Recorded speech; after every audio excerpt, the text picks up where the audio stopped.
How to tether an internet connection with an Android phone. An intimate way to share the Android phone's digital cellular connection is to connect the phone directly to a computer and activate the tethering feature. Not every Android phone has this capability.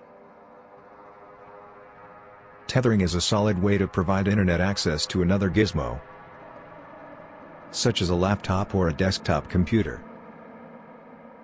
Follow these steps to set up internet tethering. 1.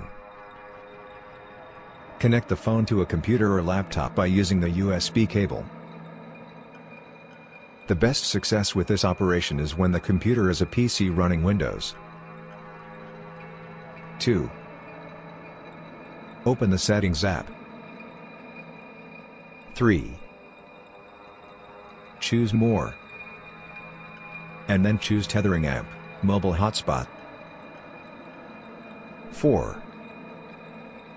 Place a checkmark by the USB tethering item. Internet tethering is activated. The other device should instantly recognize the phone as a modem with internet access. The further configuration may be required, which depends on the computer using the tethered connection.